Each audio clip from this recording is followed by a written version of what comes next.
So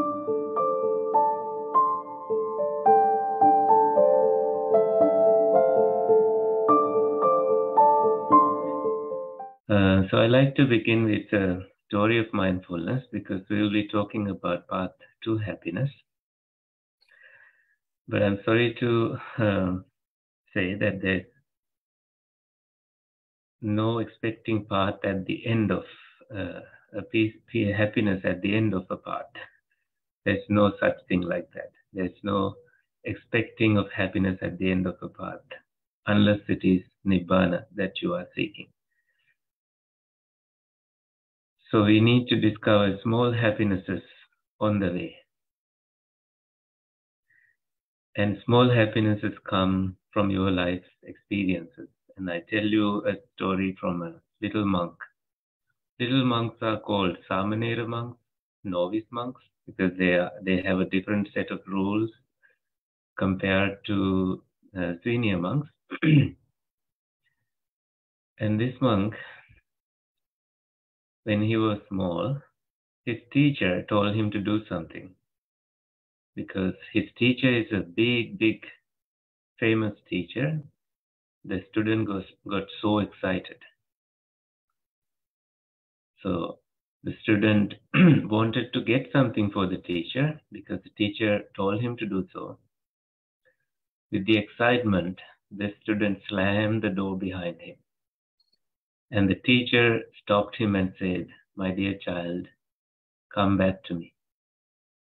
And now close the door again." And this time the student closed the door with full of his being, very mindfully, with so much of respect for the instructions of the teacher. And as he did, he learned a big lesson in his life. And at the same time, his teacher never had to remind him of closing the door mindfully ever again. And this student became a big teacher himself. He was traveling the world, started his own monastery, and what happened? Okay.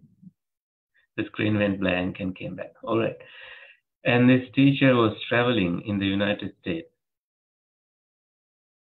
to Connecticut, one of my neighboring states.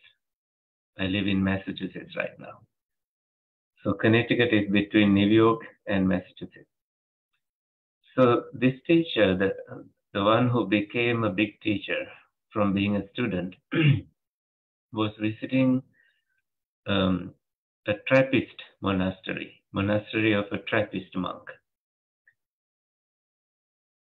And he told this story to the Trappist monk called Thomas Merton. And Thomas said, "Well, I have noticed how mindfully you close the door before even you telling me of this story." And the conversation ended. Several days later, the teacher went back to France, where his monastery is. And Thomas gave a talk to his students about this story of closing the door. And among his students, there was a German Catholic lady. She was from Christian faith, Catholic faith, and she was inspired.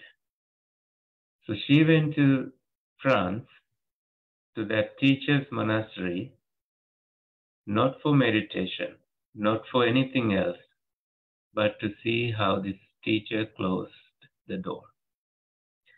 You see, something little you learn has ripple effects in your life. That's why learning Dhamma when you are at this age will have an impact in your life for good, forever. And that's why I'm so happy to teach you all, share my experiences as a student, as well as a Dhamma teacher and a traveler, so that you learn from me and you stay safe within your own respective roles as a student, as a worker, as a brother, a sister, a guide, whoever you aspire to be in your life. And I see what happens in our brain chemistry, dopamine and all kinds of brains. We are seekers of pleasure, not any lasting happiness.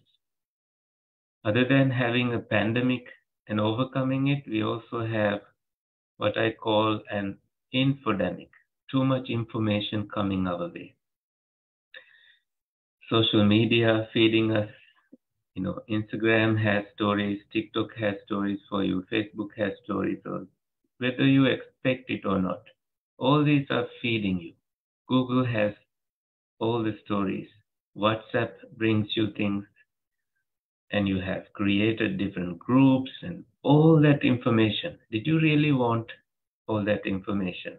Or did the Buddha say, go beyond the information, go beyond even the thoughts themselves, go within. There is happiness there. No external device can bring that to you. But what happens, like here in the United States, you see mass shootings happening in private schools, public places, students who know these places so well use a gun and kill some of their friends, teachers, whoever come their way. What's happening here is that, I may not say that this is exactly why this is happening, but sometimes in computer games, killing has made so easy for the younger ones. And at some point, you may feel like, I need to act upon these things that I'm seeing now. Then what you need is a physical support, just the thought and an instrument. And the killing has happened. Now they are happy. Why? Because they don't have Dhamma. They were not taught the value of another human being's life. Games did not teach that. Most games did not. But now they have learned what's happening, and I hear they have really changed the content of these games. Has contributed to so many killings, but killings do happen because of road accidents, plane crashes, and whatnot. But if you go to that brain chemistry thing I just said, we have human intelligence, but it gets hijacked by the information we receive, by the computer games we play. On top of that, by hormones that are active, actively taking the space of your peace, of your brain. And then things like anger, irritation, frustration, they also irritate you, frustrate you, and take your intelligence away from you. And also transitioning from, very young boys and girls to young adults, and the challenges there. All the judgments we receive and how much of that we take, internalize ourselves, personalize these things, and then own them sometimes. And also the mistakes we commit, we don't have the maturity. Some of us even don't know that maturity comes when you are like in your 40s, 50s or so that we are soon to judge. So this intelligence is all we have. If it is not serving you, who is it going to serve? Right? When a problem comes your way and nobody else is there to help you, so you have your own intelligence as the only savior for you, and that too is not helping you, who is going to help? That's why we are here. We need a wristband that says, WWBD. What would the Buddha do in circumstances that are challenging to you? WWBD. Maybe this group can make a wristband like that. So you keep it with you and you look at it. Oh, what would the Buddha do in a situation like this? And nothing can ever go wrong in your life. Nothing. So you have either a pocket Buddha or something, let's say, it's like your Pirinola. What would the Buddha do? And that way you feel secure, safe, and your intelligence is guiding you. The Buddha is guiding you.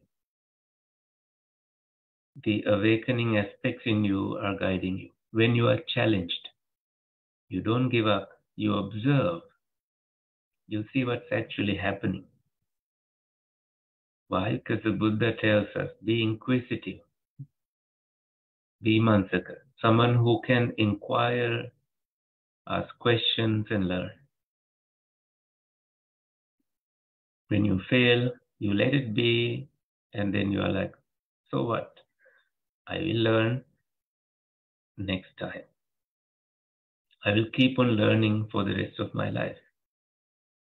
So we all need that wristband. We all need a pocket Buddha to guide us. When you feel like, you're lazy to work and, you need to remember that the Buddha mastered every Dhamma he learned with perseverance, dedication, untiring effort, never giving up, resolving his own problems, and even having to give up his own family at length, that he never returned to them until he felt secure and safe and that he had something to offer to them. And he did. And as a student, before he renounced the world, he was a great student. He committed to his studies. Like when I'm a monk, when I committed to being a student, while being a monk, I committed to being a student. I stopped accepting invitations for teachings and all. And I fully gave myself for my studies. And that has given me some rewards. All right, so this is one of the first few things I wanted to share. Securing and safeguarding your intelligence.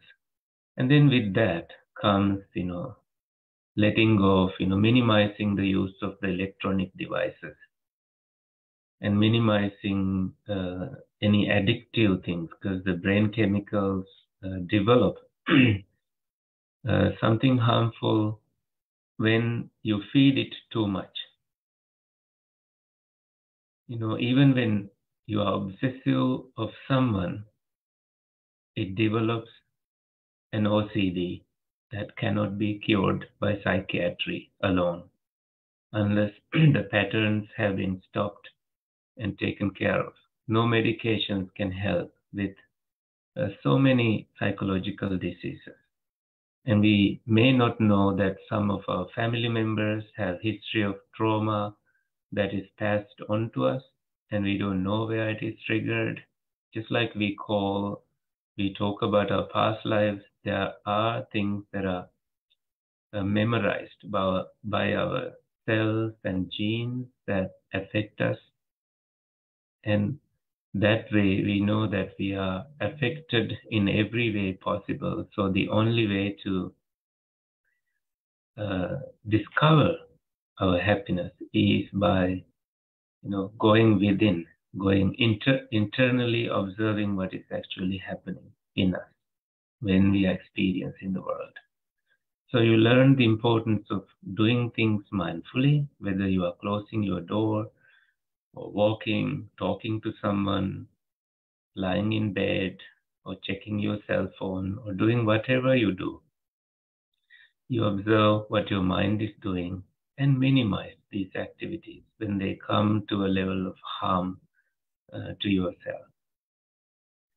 And the second thing is never letting your intelligence be hijacked by any of these worries.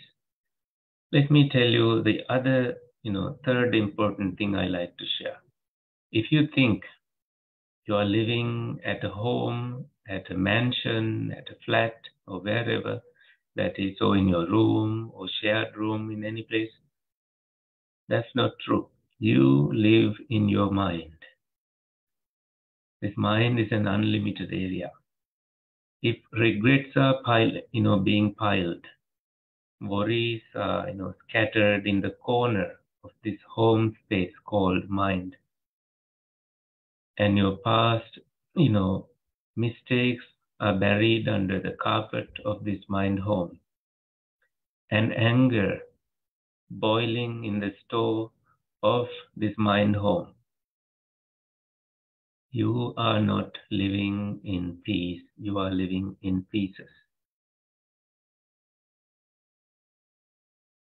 What you need to do is to identify and give credit to this realization. Oh my goodness, I'm realizing what is actually happening in me. Let me get help. Some of you really don't get help until it is too late. Some of you, not all of you, but do talk to the right person. Not everyone is able to help you. Some of your friends are not capable of helping you. So seeking professional help and spending that 3,000 rupees in seeking professional help will be so valuable to you, to put yourself in perspective with the eyes of another person who is not experiencing the same thing that you are experiencing. It may not be your parents all the time that can help you and guide you and guard you. There are counselors, doctors, like in this country, in the United States, the schools have a counselor, schools have nurses and all this. Only in few schools you may have that in Sri Lanka. So here, for every person, you can get a therapy, some therapy and some counseling and some psychiatry help. Because psychologically, we don't know what is bothering us until somebody tells us, somebody puts us into perspective. So that's very important. So you discover this thing about you and you come back to life and welcome life and embrace life and move on. So how did I end up being a student? When I became a monk, when I was 16, my teacher said, now there's no use of taking biology, chemistry, and physics. You may have to study Pali, Buddhist philosophy, and some of the Sinhala Buddhist literature, which I did.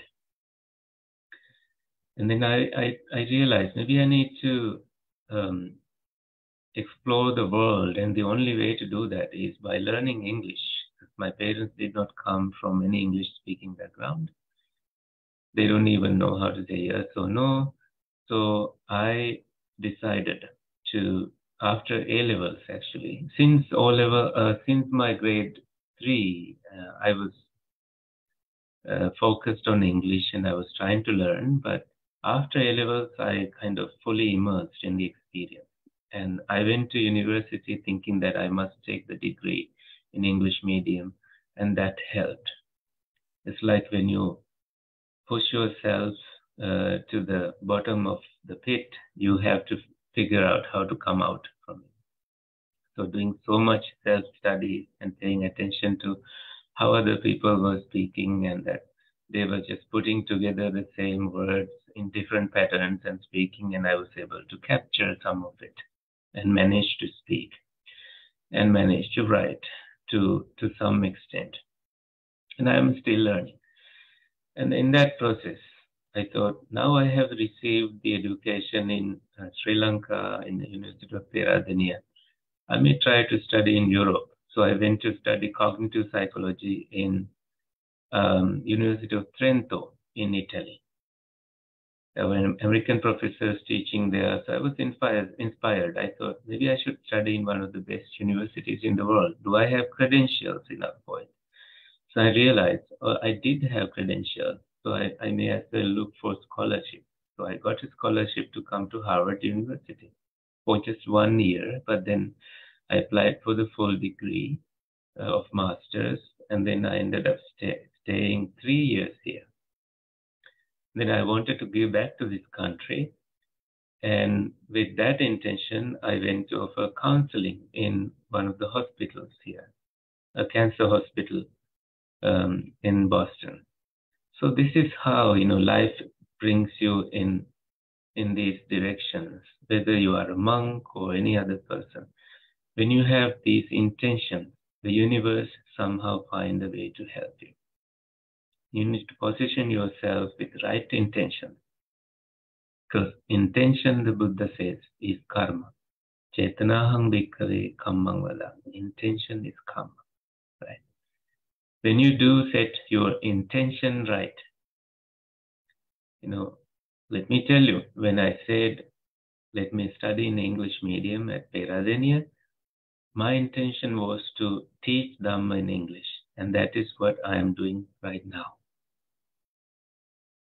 It came true in a surprisingly sooner way in my life.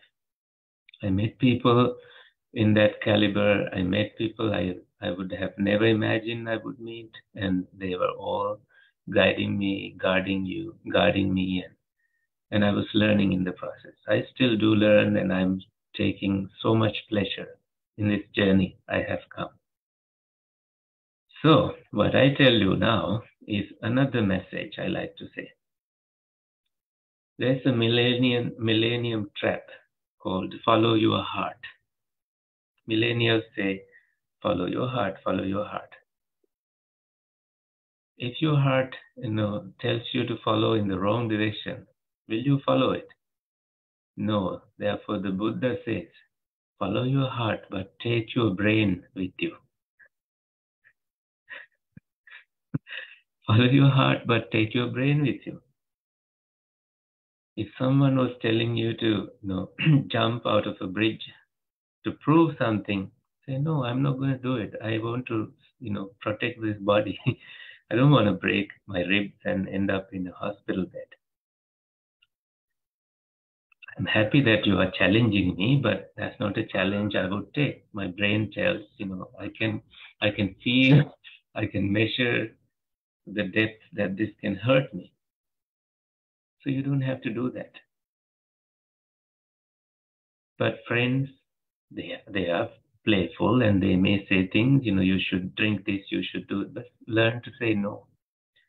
Especially when drugs are introduced to you, when substances are introduced to you, you say, I keep Pansil. My 5 precepts guide me. What would the Buddha do? WWBD. Like, WWJD. What would the Jesus do? What would the Buddha do?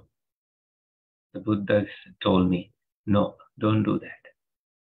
That's gonna ruin your brain.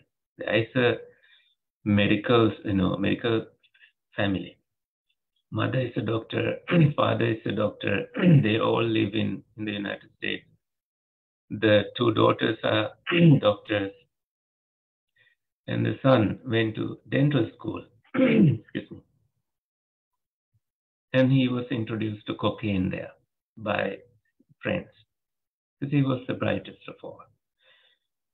But his brightness didn't help him with that decision. He didn't have the intelligence to say no. He was a little too young for that batch, because he was so smart. He got like first in everything. So he went to dental school very, very soon. Like, he was sort of little immature, but his brain was ruined forever. And now he has, he's just driving his mom's car here and there until there's no more gas, and then mom has to drive the other car to rescue him. And the whole family is suffering because he orders drugs to these addresses, to his sister's places. and police raid these houses, and all sorts of drama happening in his life. And you can't save them because they act upon what the brain tells them, the brain chemistry tells them. Because when that kind of higher pressure has been given, it's as if there's no going back. Smoking, and there's no value, there's no sense of family, there's no respect to family. They have ruined their own life and also keep ruining other lives. That's why learning to say no and giving that mature response is very important. I can tell more stories, but since we are getting closer to the time,